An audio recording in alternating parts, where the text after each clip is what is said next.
चलिए अब शुरू करते हैं आपका angle side angle congruency rule. ये आपका थ्योरम है, ये एग्जाम नहीं है। आपका एनसीईआरटी में भी है ये और आर.एस. अग्रवाल में भी है। आर.एस. अग्रवाल में थ्योरम 3 करके दिया है और एनसीईआरटी में थ्योरम 7.1 करके दिया है। दोनों सेम ही चीज़ है, एक ही तरीका से प्रूफ होगा। देखते हैं क्या है angle side angle congruency rule. अच्छा एक बात बताओ, एंगल साइड एंगल से तुमको ये नहीं फील हो रहा है कि दो गो एंगल के बीच में साइड है? दो गो एंगल है, एगो बीच में साइड है, मतलब क्या हो रहा होगा? इस कॉन्ग्रुएंसी की रूल क्या होगी? इसकी रूल बस यही होगी कि दो आपको दिया रहेगा क्या, ट्रेंगल। दो गो दिया रहेगा क्या, ट्रेंगल। एक ट्रेंगल मान लीजिए आपका ये हो गया ABC और एक ट्रेंगल हो गया आपका क्या, DEF। क्या हो गया, मान लो DEF। तो ये जो दोनों ट्रेंगल है ना, ये जो दोनों ट्रेंगल है उसमें दो गो एंगल रहेगा बराबर। जैसे ये एंगल इसके बराबर हो जाए और ये वाला एंगल इसके बराबर हो जाए। साइड बीच में है, साइड बीच में मतलब इन दोनों एंगल के बीच वाला साइड AB कहलाएगा कि AC कहलाएगा कि BC कहलाएगा? बताओ कौन कहलाएगा? अगर ये दोनों एंगल बराबर दिया गया है तो इनके बीच का साइड कौन होगा, BC होगा कि AB होगा कि AC? आवाज सुन पा रहे हो? BC कहलाएगा। क्या कहलाएगा, BC। और फिर ये बराबर एंगल बराबर था, ये इसके बराबर था, इसके बीच का साइड कौन कहलाएगा, इन दोनों एंगल के बीच का EF।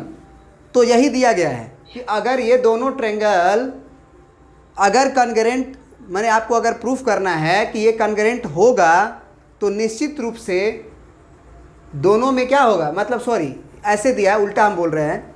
ऐसे दिया है कि अगर दोनों ट्रेंगल में ये एंगल के बराबर, ये एंगल के बराबर, उनको एंगल को बनाने वाला जो इंक्लूडेड साइड है अगर वो बराबर है तो दोनों ट्रेंगल कॉन्ग्रुएंट है। ऐसा कभी मत समझने की भूल करना। कुछ लोग ये समझ जाते हैं कि एक ट्रेंगल का दो गो एंगल आपस में बराबर है, उस ट्रेंगल का दो गो एंगल आपस में बराबर है। ये एंगल बराबर हो या ना हो कोई ज़रूरी नहीं, ये एंगल बराबर हो या ना हो कोई ज़रूरी नहीं। बात समझ रहे हो ना? तो यही है, कह रहा है कि two triangles are congruent if two angles and included side of one triangle are equal to the angles and included side of the other triangle. समझ रहे हो बात को? तो अब जो है हमको गिवन क्या है? अगर हम कहें कि हमको गिवन क्या है बताओ, यहीं से सॉल्यूशन शुरू करते हैं। तो हमको इन ट्रेंगल हम क्या लिखेंगे, in triangle ABC and triangle DEF क्या लिखेंगे जरा बताओ फटाफट। तो चलिए गिवन इंफॉर्मेशन हमने यहाँ लिख दिया है कि एंगल B जो है एंगल E के बराबर दिया गया है, एंगल C एंगल F के बराबर दिया गया है और BC की लंबाई EF के बराबर दिया गया है। ये हमको इन्फॉर्मेशन दिया गया है। हमको प्रूफ करना है कि इतना इन्फॉर्मेशन से ये बताइए कि दोनों ट्रेंगल कॉन्ग्रुएंट होगा, प्रूफ करो। मतलब इस ट्रेंगल को इसके ऊपर रखे तो पूरी तरह से ओवरलैप कर लेगा। ये बात हमें प्रूफ करके आप बताइए। इतना इन्फॉर्मेशन दिया गया है, देखो क्या होगा।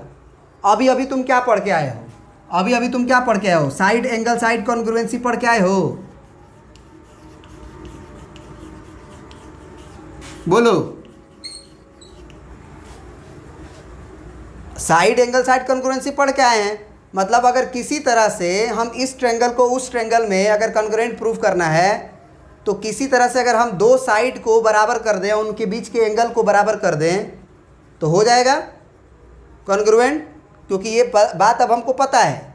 याद रखना, जो भी थ्योरम हम पढ़ ले रहे हैं अब वो हमें पता है कि इतनी बातें होगी तो ये बातें हम कह सकते हैं। इसमें हम ये नहीं कहेंगे अभी कि साइड एंगल साइड से कॉन्ग्रुएंट, हम जानते हैं क्योंकि साइड एंगल साइड होता है तो कॉन्ग्रुएंट होता है। भैया ये प्रूफ करना है, तो ये प्रूफ करना है तो भले ये होता है, अभी ये मानेंगे नहीं कि ये होता है, हम इसको दूसरे थ्योरम से प्रूफ करेंगे।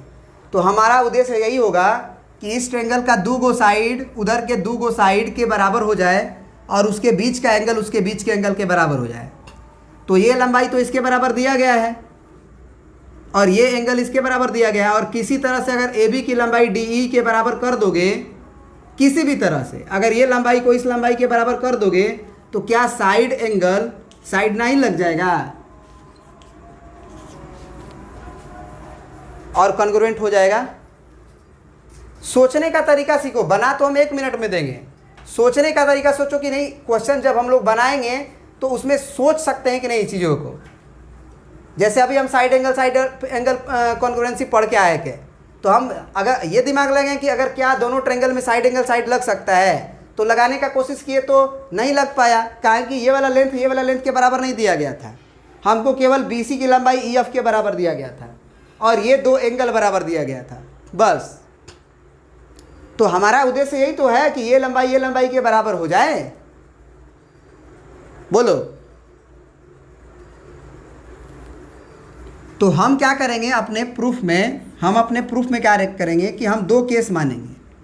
केस नंबर मेरा 1 होगा, है ना, केस नंबर मेरा 1 होगा कि हम मान लेते हैं कि AB बराबर है DE के। हम मान लेते हैं कि AB जो है बराबर है DE के। तो अगर AB बराबर DE है, एक केस ये हुआ। केस नंबर 2 मानेंगे कि AB जो है वो DE के बराबर नहीं है, क्योंकि यही दोनों हो सकता है ना। अगर AB की लंबाई DE के बराबर होगी नहीं तो AB की लंबाई DE के बराबर नहीं होगी। क्या इसके अलावा भी कुछ हो सकता है क्या? बोलो। तो चलिए, तो हमने केस 1 में अगर AB बराबर DE मान लिया, मान के चलो कि AB जो है DE के बराबर है, तब तो तुरंत प्रूफ हो गया साइड एंगल साइड से कॉन्ग्रुएंट है, हो गया ना। तो हम अपने मतलब ये तो हम माने लेट, तो अब लिखेंगे कि if in case 1 use side angle side congruency criteria, लिख लेना कॉन्ग्रुएंसी क्राइटेरिया शर्त, क्राइटेरिया माने शर्त, criteria triangle ABC is congruent to triangle DEF। हो गया कॉन्ग्रुएंट। नाउ अकॉर्डिंग टू, या फिर ऐसे लिखो, नाउ इफ AB की जो लंबाई है वो DE के बराबर नहीं हुई, जो कि ऐसा होगा नहीं, लेकिन हम मान लेते हैं, फिर भी मान लेते हैं कि AB की लंबाई DE के बराबर नहीं है, तो इसका मतलब क्या होगा? AB या तो छोटा होगा DE से ना, AB क्या होगा, या तो DE से छोटा होगा या AB जो होगा वो DE से बड़ा होगा, यही ना हो सकता है। सोचो, यही होगा। AB की लंबाई अगर DE के बराबर नहीं है तो या तो AB छोटा होगा या तो DE बड़ा होगा। तो हम मान लेते हैं कुछ देर के लिए कि AB की लंबाई जो है ना, AB की जो लंबाई है ना वो DE से छोटा है। क्या मान लेते हैं कि AB का लंबाई जो है वो DE से छोटा है। देन यहाँ पे लिखेंगे then AB is less than DE और AB is greater than DE। अब फिर यहाँ 2 केस बना। अब फिर केस 1 से लेके चलेंगे कि if AB is less than DE, मान लिए कि AB छोटा है DE से, तो अगर AB छोटा होगा DE से तो हम एक कंस्ट्रक्शन करेंगे। देन कंस्ट्रक्ट, क्या कंस्ट्रक्ट करेंगे समझने की कोशिश करना। हम क्या करेंगे कि AB छोटा है तो B से लगाई A की लंबाई नाप लेंगे, E से लेके हम DE पे कट कर देंगे। तो ज़रा बताओ कि BA की लंबाई अगर छोटा है तो निश्चित रूप से ED के कहीं पहले ही कट कर देगा कि नहीं? बोलो। क्योंकि ये लंबाई छोटा था तो E बड़ा था तो E कट कर देगा। तो हम कह दिए, ये कंस्ट्रक्शन हम अच्छे से लिख देते हैं, थोड़ा सा वो मिटाएंगे भी। तो हमने कंस्ट्रक्शन लिख दिया है कि देन कंस्ट्रक्ट BA की जो लंबाई है is equal to ED dash. तो ED डैश कहाँ ड्रॉ किए हैं? तो इन ट्रायंगल DEF में ड्रॉ किए हैं। आप किस पे ड्रॉ किए हैं? तो साइड ED के ऊपर किए हैं। और फिर क्या किए हैं? And join D dash F, मतलब D डैश और F को हम ज्वाइन कर देते हैं। D डैश F को हम क्या करते हैं? ज्वाइन कर देते हैं। कर दिए ज्वाइन। अब मज़ा आएगा। अब एक बात बोलेंगे और प्रूफ हो जाएगा। क्या है वो बात समझने की कोशिश करना। हमने हमने अब यहाँ पे ये सोचो, कंसीडर, हमने अब ये कंस्ट्रक्शन या जो भी कह लो वो प्रूफ ही शुरू है, प्रूफ ही लिख देना। यहाँ के बाद आप क्या कर देना, ये प्रूफ वैसे लिखा भी हुआ है, कोई दिक्कत नहीं है। तो अब हम लिखेंगे कौन सा ट्रेंगल, कौन सा consider triangle in triangle ABC and D'(EF). जरा बताओ कि AB की जो लंबाई है वो किसके बराबर है, D'(E) के बराबर है ना। बाई कंस्ट्रक्शन है कि नहीं बराबर। और साथ ही साथ BC की जो लंबाई है, BC की, वो EF के बराबर दिया गया है। BC की लंबाई हमें EF के बराबर तो दिया गया था ना यहाँ से। और एंगल B जो है वो किसके बराबर है, एंगल E के। एंगल B किसके बराबर है, एंगल E के। तो अब हम कह सकते हैं by side angle side congruency, by side angle side congruency triangle कौन सा, ABC, और कौन सा, D'(EF) बराबर होगा। देख लो, AB की लंबाई D'(E) के बराबर, AB की लंबाई D'(E) के बराबर, BC की लंबाई EF के बराबर, BC की लंबाई EF के बराबर, दो सेट हो गया तो अपने आप सब बराबर हो जाएगा। क्या ये बात समझ में आया।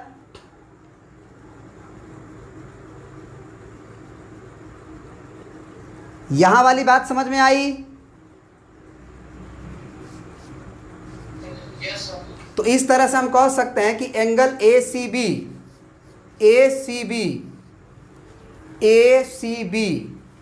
यहाँ से C वाला एंगल ले रहे हैं, C वाला लास्ट वाला। तो अगर लास्ट वाला एंगल लेंगे तो यहाँ लास्ट वाला एंगल कौन होगा, F होगा ना। तो F को बीच में रखेंगे, इधर क्या लिखेंगे, D'(FE) लिखेंगे कि नहीं लिखेंगे, बोलो। लेकिन जरा सोचो कि तुम्हें ACB किसके बराबर दिया गया था, तुम एंगल C को ये वाला एंगल के बराबर किए हो अभी, क्योंकि DFE जो है वो ट्रेंगल कॉन्ग्रुएंट हुआ था, D'(EF) ट्रेंगल कॉन्ग्रुएंट हुआ था EBC के। तो C वाला के F वाला बराबर होगा, लेकिन F का पूरा एंगल बराबर होगा कि D'(FE) तक ही बराबर होगा, बोलो। D'(FE) तक ही ना बराबर होगा। बट एंगल ACB हमको किसके बराबर दिया गया है, एंगल ACB किसके बराबर दिया गया है, यहां बताओ। एंगल C एंगल F के बराबर है। तो एंगल C जो है वो पूरा एंगल कंप्लीट F के ना बराबर था, बोलो। तो क्या ये दोनों को देख के तुमको क्या लग रहा है, क्या LHS दोनों का बराबर है, बोलो।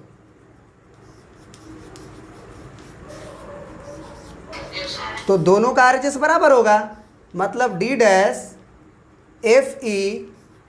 Is equal to DFE।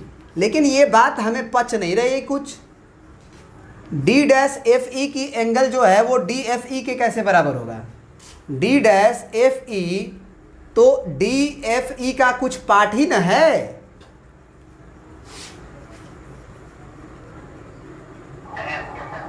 ये वाला छोटा एंगल है और ये बड़ा जो DFE है वो पूरा कंप्लीट एंगल है। तो ये इतना ज़्यादा है ना, ये बराबर हो सकता है क्या। तो अगर बराबर आ रहा है तो कहाँ पे गलती हो रही थी, अगर बराबर हो रहा है तो कहाँ पे गलती हो रही है। आपने ये मान के चला था कि AC छोटा है DE से, आपने AC बोल रहे हैं, AB छोटा है DE से, आप ये मान के चल रहे थे।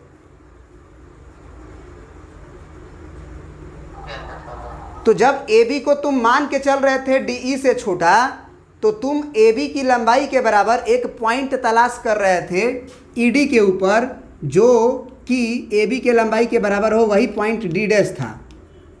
यानी कि डी डैश की तलाश थी ईडी के ऊपर कि ऐसा पॉइंट कोई मिल जाए जो इस लंबाई के बराबर हो। बात समझ में आ रही है? तो ये पॉइंट डी डैश तो वैरी कर सकता है ना। तो अगर ये डी डैश वैरी कर रहा है, इसका मतलब वो इंफॉर्मेशन अगर आ चुका है कि डी डैश एफ ई मतलब छोटा वाला एंगल डी एफ ई के बराबर है, तो तुम बताओ कि ये पॉइंट वैरी कर रहा है। तो ये बात हो जाने के बाद हम ये नहीं कहेंगे कि डी डैश जो है वो डी पे जाना पड़ेगा।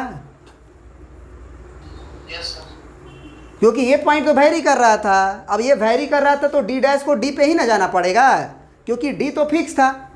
आपने कंस्ट्रक्शन में डी डैश को एडजस्ट करके अपना लंबाई बी ए के बराबर रखने का कोशिश किए थे। तो इसके बाद, इस इंफॉर्मेशन के बाद हम ये कंक्लूजन लिखेंगे। उस लास्ट इंफॉर्मेशन के बाद ये अपना टू प्रूफ लिख लेना, गिवन लिख लेना, टू प्रूफ लिख लेना। अब हम डायरेक्ट लिखेंगे, अब लिखेंगे कि दिस इम्प्लाई, वहाँ के बाद से, यहाँ के बाद से इम्प्लाई होता है कि D dash on D, D dash on D मतलब डी डैश कहीं और नहीं था, वो डी पे होगा। या ऐसे भी लिख सकते हैं D dash कॉन्साइड with D, D dash क्या लिख देंगे, कॉइंसाइड विथ डी। क्यों कॉइंसाइड करेगा? क्योंकि एंगल तभी बराबर होगा जब डी डैश डी पे आएगा। जब डी डैश डी पे आएगा तब डी डैश एफ ई बोलो चाहे डी एफ ई बोलो, एंगल एफ ही होगा। ये जब इधर की ओर जाने का कोशिश करेगा तब माने एंगल बराबर हो जाएगा। तो इस तरह से हो जाने के बाद अगर डी डैश डी पे आ गया तो निश्चित रूप से आपने कंस्ट्रक्शन में किसके बराबर किया था, ए बी को डी ई के बराबर, ए बी को डी डैश ई के बराबर। तो इसका मतलब ए बी की जो लंबाई होगी वो किसके बराबर हो जाएगी, डी के बराबर हो जाएगी। ये बात प्रूफ हो गया।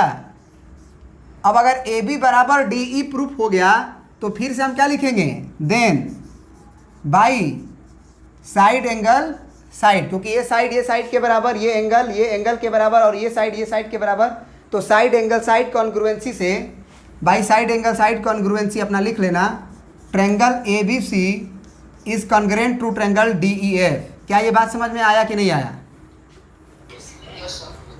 अब ये बात अगर समझ में आ गया तो अभी केस 2 बाकी है कि अगर ए बी की जो लंबाई है छोटी थी तो ये हो गई, अगर ये लंबाई बड़ी होगी किस चीज़ से, डी ई से, तब क्या होगा? तब हम क्या करेंगे ना कि डी ई के लंबाई के बराबर इसमें कट करेंगे, क्योंकि ये बड़ा है। बस समझ रहे हो?